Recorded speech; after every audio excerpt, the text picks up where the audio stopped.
Hello students, welcome to our channel.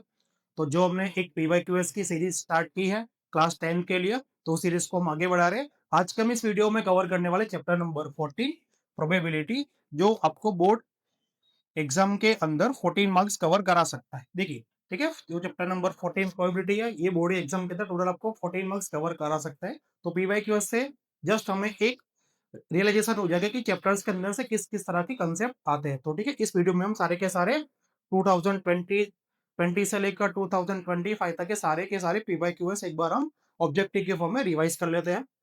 तो इसमें देखो, फर्स्ट क्वेश्चन यहाँ पे हमें बोला गया है कि dash can not with the probability of any event. तो सबसे पहले देखो, क्वेश्चन पूछा गया है मार्च 22 एंड जुलाई 22 के अंदर पूछा गया है। तो एक कंसेप्ट याद रखिए कि जो प्रोबेबिलिटीज होती है ना, कोई भी सर्टेन इवेंट हो या इम्पॉसिबल इवेंट हो, वो तो एक फिक्स प्रॉपर्टी है ना, फिक्स उनका आंसर हो गया। बट बाकी की जो इवेंट्स होती है, तो उनकी प्रोबेबिलिटी ऑलवेज होती है 0 से लेकर 1 के मिडल में। क्या होती है? 0 से लेकर 1 के मिड में। तो यहाँ से हमें आइडिया आ गया कि जो प्रोबेबिलिटीज होंगी वो क्या होंगी, 0 टू 1 टू मिड में होगी। तो यहाँ पे ऑप्शन चेक करिए, तो यहाँ पर ऑप्शन नंबर कौन सा आएगा? डी, क्योंकि किसी भी इवेंट की प्रोबेबिलिटी कभी भी नेगेटिव होती नहीं है। तो इसका आंसर क्या हो गया? -1.5। नेक्स्ट क्वेश्चन देखते हैं। Any certain event has probability dash. तो देखिए, दो कंसेप्ट याद रखने हैं, दो तरह की इवेंट। अभी हमने इसके जो पहले क्वेश्चन देखा, वहां पे तो जस्ट नॉर्मल इवेंट ही थी। अब यहाँ पर दो तरह की इवेंट आपको याद रखनी है। फर्स्ट है आपकी सर्टेन इवेंट और दूसरी होगी इम्पॉसिबल इवेंट। तो सर्टेन इवेंट, अगर किसी भी टाइप की अगर आपको सर्टेन इवेंट दिखती है, तो उसकी प्रोबेबिलिटी ऑलवेज फिक्स होती है। वो कितनी होती है? 1 होती है। तो what is the probability of certain event? Is 1। And the impossible event अगर है, तो उसकी प्रोबेबिलिटी ऑलवेज कितनी होती है? 0। अब आप अगर आपको कोई इवेंट दी हो, तो उसको रीड करके हम इतना तो क्लेरिफाई कर ही लेंगे कि ये जो इवेंट है वो सर्टेन है या फिर क्या है, इम्पॉसिबल। अगर इवेंट सर्टेन इवेंट है, तो आंसर आएगा 1, और इम्पॉसिबल इवेंट है तो आंसर कितना आएगा? 0 आएगा। क्लियर हो गया? ओके। थर्ड क्वेश्चन देखिए, यहां पर बोला गया कि dash is the probability of get 80 marks out of 80 marks in a maths exam. May 21 and March 23 का क्वेश्चन दो बार पूछ चुकी बोर्ड एग्जाम के अंदर। क्या बोला कि कोई एक स्टूडेंट है, वो 80 मार्क्स के पेपर है उसका, और 80 मार्क्स लाने की उसके में क्या बतानी, प्रोबेबिलिटी बतानी। तो देखो, यहाँ पर हमें एक आइडिया आ गया कि कोई भी स्टूडेंट होगा, वो अगर एक एग्जाम कंडक्ट करेगा, तो मार्क्स भी कितनी बार आएंगे? एक ही बार आएंगे। मतलब कि जो हमारा पॉसिबल इवेंट हुआ या फिर पॉसिबल जो आउटकम हुआ, वो तो कितना आ गया? 1 आ गया। अब बात करते हैं टोटल की। तो जनरली क्या होता है, स्टूडेंट को लगता है कि यहाँ पर 80 मार्क्स है तो डिवाइड में 80 आ जाएगा, तो आंसर हो गया हमारा 1/80। बट नहीं, ये इसका करेक्ट आंसर नहीं है। इसका करेक्ट आंसर होगा 1/81, नॉट 1/80। क्या आंसर आएगा? 1/81। सर 81 कैसे पॉसिबल? जब एग्जाम 80 मार्क्स की है, तो टोटल आउटकम भी तो कितना होने चाहिए? 80 होने चाहिए। बट ध्यान रखिए, 1 से लेकर 80 में कितने आउटकम्स आ रहे हैं? आपके 80 आ रहे हैं। बट ऐसा हो सकता है ना कि कोई स्टूडेंट है, उसने एग्जाम कंडक्ट की, उसके मार्क्स कितने आ गए? 0 आ गए। तो 0 भी तो एक आउटकम बन रहा है कि नहीं बन रहा है पॉसिबल आउटकम के अंदर? तो 80 और 1 कितना हो गए? 81। तो टोटल आउटकम्स हमारे कितने रहेंगे? 81। अब एग्जाम कंडक्ट एक ही बार करनी है, तो मार्क्स भी कितनी बार आएंगे? एक ही बार आएंगे। तो इसका रियल आंसर क्या हो जाएगा? 1/81। ठीक है, याद रखिएगा कि जितने भी टोटल मार्क्स दिया हो, आपको उसमें क्या कर देना, सिंपली +1 करके टोटल मिल जाएगा। और एक एग्जाम के मार्क्स हमें एक ही बार कंडक्ट में आएंगे, तो उसकी क्या हो जाएगी? प्रोबेबिलिटी हो जाएगी। Okay, next. ओके, यहाँ पे बोला गया कि when a coin toss 3 times the total possible outcomes are. अब हमारे पास एक कॉइन, कॉइन मतलब क्या होता है? 2 आउटकम्स होते हैं कॉइन पर। जनरली होता क्या है? एज, और क्या होता है? टी, मींस की हेड, और क्या हो गया? टेल हो गया। बट यहाँ पर एक कॉइन नहीं, कितने कॉइन्स बोले हैं? 3 टाइम्स। कितने टाइम्स बोले हैं? 3 टाइम्स। अब देखो, एक कंसेप्ट याद रखिएगा कि एक कॉइन को आप 3 टाइम टॉस करो या 3 कॉइन को आप 1 टाइम टॉस करो, उनके जो पॉसिबल और टोटल आउटकम्स बनते, वो कैसे होते हैं? सेम ही होते हैं। तो मैंने कॉइन नंबर 1 को टॉस किया, वहां पर एस टी आया। सेकेंड टाइम में करूंगा, वहां पे भी क्या रहेगा? एस टी ही रहेगा। थर्ड टाइम के पॉसिबिलिटी कितनी रहेगी? एस टी रहेगी। यहाँ पर कितने आउटकम्स? 2। यहाँ पर कितने आउटकम्स? 2। और यहाँ पर भी कितने आउटकम्स? 2। इनका हम क्या करेंगे? मल्टीप्लाई। तो सिंपल, इनका जो टोटल आउटकम्स है, वो कितना रहने वाला है? 8 रहने वाला है। कितना रहने वाला है? 8 रहने वाला है। इसका एक फॉर्मूला है, कि total outcomes of a coin, इसका फॉर्मूला होगा 2 पावर n। कितना फॉर्मूला रहेगा? 2 पावर n। ठीक है, इसको याद रखिएगा। कैसे? तो देखो, अगर कॉइन एक है तो 2 पावर 1 मींस आंसर कितना आएगा? 2 आ जाएगा। अगर दो कॉइन है या फिर एक कॉइन को दो बार टॉस करना है तो 2 पावर कितना कर देंगे? 2। तो सिंपली आंसर कितना आ जाएगा? 4 आ जाएगा। यहाँ पर कितने टाइम बोला था? 3 टाइम बोला था। तो 2 पावर अगर आप 3 करिए तो 2 पावर 3 सिंपली कितना हो गया? 8 हो गया। कंसेप्ट क्लियर हुआ? ये हमारा ठीक है जो जनरल मेथड है उससे, और ये हमारा ठीक है फॉर्मूला के बेस पर। तो फटाफट से आपको इसका आंसर फाइंड करने को इजीली हो जाएगा। क्या कि जब भी कॉइन की बात करें उसके क्या पूछे हो? टोटल आउटकम्स पूछे हो तो फॉर्मूला क्या होगा? 2 पावर n। क्या रहेगा फॉर्मूला? 2 power n। तो ठीक है, इसका आंसर कितना आ जाएगा? 8 आ जाएगा। नेक्स्ट क्वेश्चन देख लेते हैं। इसमें क्या बोला गया कि the probability of getting at least two heads when a balance coin is tossed 3 times। Same देखो वहां पे भी कितने टाइम को हमने कॉइन को टॉस किया था? 3 टाइम कॉइन को टॉस किया था। जब हमने 3 टाइम कॉइन को टॉस किया था तो जो टोटल आउटकम्स थे वो कितने आए थे? 8 आए थे। वो जस्ट हमने किस में सीखा? नंबर के फॉर्म में सीखा। अब यहाँ पे हमें क्या करना है? वो 8 के 8 आउटकम्स ट्राई करने। क्या करना है हमें? 8 के 8 आउटकम्स करना है। तो देखो आपको एक शॉर्ट ट्रिक समझा रहा हूँ कि आप ये 8 आउटकम्स कैसे याद करोगे। आपको क्या करना है? एक कंसेप्ट याद रखना है, H H, H T, T H और टी टी। देखो सिंपल सा कंसेप्ट है, इतना तुम आराम से, तुम 10th स्टैंडर्ड के बच्चे हैं तो हम आराम से इतना लर्न कर सकते हैं। क्या कंसेप्ट है?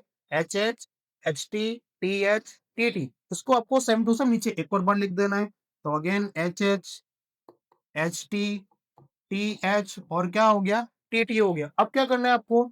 ऊपर वाली लाइन में सबके साथ आपको एच को ऐड कर देना है और यहाँ पर क्या करना है? आपको सबके साथ टी को लिख देना है। देखिए ये आपके बन गए टोटल 8 आउटकम्स। कितने बन गए टोटल?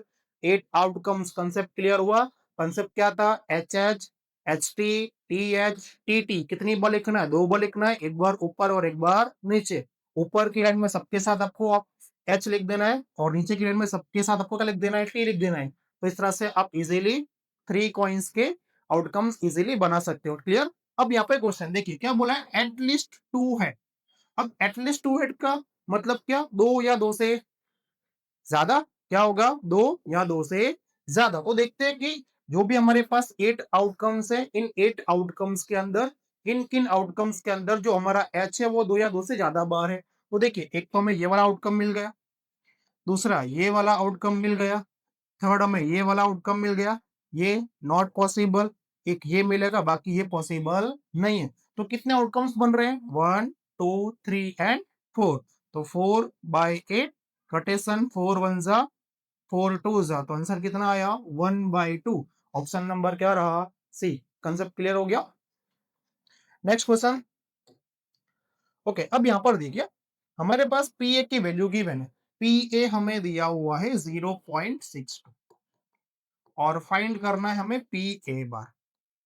क्या फाइंड करना है हमें? पी ए बार। तो एक फॉर्मूला है, वो फॉर्मूला लर्न रखना है हमें कि P A plus P A bar, इन दोनों का सम कितना होता है? 1 होता है। क्या? P A plus P A bar, इनका सम कितना होता है? 1 होता है। अब पी ए और पी ए बार का मतलब क्या? Event and not event. Event plus not event, इन दोनों का सम कितना होता है? 1 होता है। ये तो फॉर्मूला के बेस पर। अब आपको देखो ये कैसे लर्न कर लेना है इसको कि जो भी आपके पास ये नंबर दिया हो ना, उस नंबर को आपको 1 में से माइनस कर देना। सिंपल, बस इतना ही करना है। क्या करना है कि जो भी हमें पूछा गया हो या पीए पूछा गया हो या पीए बार पूछा गया हो, आपके पास तो एक नंबर तो दिया होगा ना, उस नंबर में से क्या करना है आपको? 1 में से क्या करना है? उस नंबर को माइनस कर देना। अब बोलेंगे सर 1 में से 0.62 को कैसे माइनस करें? तो कुछ नहीं, यहाँ पे 1.00 सपोज कर लीजिए। माइनस कितना हो गया? 0.62। अब ये वन टाइप ऑफ क्या बना? 100 बना। और ये वन टाइप ऑफ क्या हो गया? 62 हो गया। 100 माइनस 62 करेंगे तो कितना आएगा? सिंपल 38। तो इसका आंसर कितना आ जाएगा? 0.38। पूछा कब गया था? ये जून 24 के अंदर ही क्वेश्चन पूछा गया था। Clear concept? Okay next. Okay, अब यहाँ पे देखो सम आया है डाइस का कि एक बैलेंस डाई इज टॉस्ड 1। मुझे डाइस को क्या करना है? एक ही बार टॉस करना। तो डाइस के आउटकम्स क्या होते हैं? 1 2 3 4 5 एंड 6। डाइस के सब लोग खेलते ही है, गेम्स वगैरह भी में कई सारे खेले होंगे। तो डाइस पर सिंगल डाइस हो तो उसके जो टोटल आउटकम्स होते हैं वो कितने होते हैं? 6 होते हैं। नेक्स्ट देखिए, the probability of scoring 0 marks by any student in a mathematical question paper of 50 marks is, अभी हमने क्वेश्चन देखा था, क्या समझा था कि जितने भी मार्क्स आपको दिए हो उसका +1 कर ही देना है। तो 50 का +1 कितना होगा 51। आंसर सिंपली आपका कितना हो गया 1/51। मार्क्स कितने भी पूछे हो उसने, फुल मार्क्स हो 0 हो या कितने मार्क्स पूछे हो, ऑलवेज आंसर क्या रहेगा, ऊपर तो 1 ही रहेगा और नीचे क्या करना है आपको, जितने भी मार्क्स का क्वेश्चन पेपर हो उसमें क्या कर देना, हमें +1 ऐड कर देना है। कंसेप्ट याद रहेगा, ठीक है। Next question, probability that the sun set in west. अब देखो ये तो फिक्स ही है ना कि सन का जो सेट होना है वो कहां पर होता है, ऑलवेज वेस्ट में होता है। क्लियर, तो ये जो इवेंट है ये कैसी होगी, सर्टेन इवेंट, और सर्टेन इवेंट की प्रोबेबिलिटी ऑलवेज कितनी होती है, 1 होती है। क्या पूछा गया कि probability of a certain event is, ऊपर का क्वेश्चन तो सेम टू सेम आ गया ना कि सर्टेन इवेंट की प्रोबेबिलिटी ऑलवेज कितनी होती है, 1 होती है। अगला क्वेश्चन देखिए, ओ ये तो वैसा ही देखो आ गया, पीई दिया हुआ है, पूछा क्या है पीई, बार पूछा गया है, क्या शिकायत है कि जो भी नंबर दिया हो उस नंबर को आपको क्या करना है, 1 में से माइनस कर देना है। अब 1 में से 0.63 को माइनस करना है मतलब 1 को 100 बना दीजिए, कैसे बनाना है, पॉइंट सपोज करके, तो 1.00 माइनस कितना हो गया 0.63 हो गया। अब क्या करना है, माइनस करना है, तो 10 माइनस 3 कितना हुआ 7, 9 माइनस 6 कितना रहेगा 3, और 0 कितना आ गया पॉइंट, तो सिंपल आंसर कितना हो गया 0.37 मार्च 22 के अंदर, ठीक है, ये सब पूछा गया था। अगला देख लेते हैं, ओ वैसे ही देखो थोड़ा देखो डिफरेंट है, यहाँ पर इक्वेशन के फॉर्म में दिया क्या है कि P A minus P A bar, इनका जो डिफरेंस है, मतलब कि पी ए और पी ए बार का जो डिफरेंस है वो हमें दिया है 0.8, और पूछा हमसे क्या है, पी ए बार पूछा गया है, सॉरी पी ए पूछा गया है, तो फॉर्मूला तो पता ही है हमें कि P A plus P A bar, इनका प्लस कितना होता है 1 होता है। देखो यहाँ पर ये पी ए बार तो क्या हो गया, कैंसल आउट हो गए, तो P A N P A कितना हो गया 2 पी ए हो गया। 1 में 0.8 को ऐड करो तो कितना होगा 1.8। अब इस 2 की साइड चेंज करेंगे, 2 की साइड चेंज करेंगे तो 2 किस में जाएगा, डिवाइड में जाएगा। अब 2 को 1.8 से डिवाइड करेंगे तो सिंपल आंसर आ जाएगा 0.9। तो पी ए का जो वैल्यू है वो हमें कितना मिल जाएगा 0.9 मिल जाएगा। नेक्स्ट क्वेश्चन, पी ए कितना दिया है 0.65, और पूछा क्या है पी ए, बहुत सिंपल कंसेप्ट, 1 में से किसको माइनस करो 0.65 को, नहीं पा रहा है तो 1 को 100 बना दीजिए, तो 1.00 माइनस कितना हो गया 0.65, 10 माइनस 5 कितना हो गया सिंपल 5, 9 माइनस 6 कितना हो गया 3, तो इसका आंसर कितना हो गया 0.35। सेम टू सेम क्वेश्चन आ रहे कि नहीं आ रहे, ऑब्जेक्टिव, ठीक है, याद रखिएगा, इस तरह के ऑब्जेक्टिव बोर्ड में आपको देखने को मिलेंगे। अगला क्वेश्चन वैसा ही है, देखिए पी ए कितना दिया है 0.37, फाइंड क्या करना है पी ए, बस सिंपल कंसेप्ट 1.00 माइनस 0 पॉइंट क्या कर देना है हमें 37 में से क्या करना है माइनस करना है इसको, तो 10 माइनस 7 3, 9 माइनस 3 कितना हुआ 6, तो सिंपल आंसर कितना हो गया इसका 0.63। तो इतना तो ट्रस्ट हुआ ना कि अभी ऐसा क्वेश्चन आपको एग्जाम में 1 मार्क्स तो ले सकता है। सिंपल क्या करना है कंसेप्ट के अंदर, आपको 1 में से जो भी नंबर यहाँ पर दिया है उसे हम क्या कर देंगे, माइनस कर देंगे।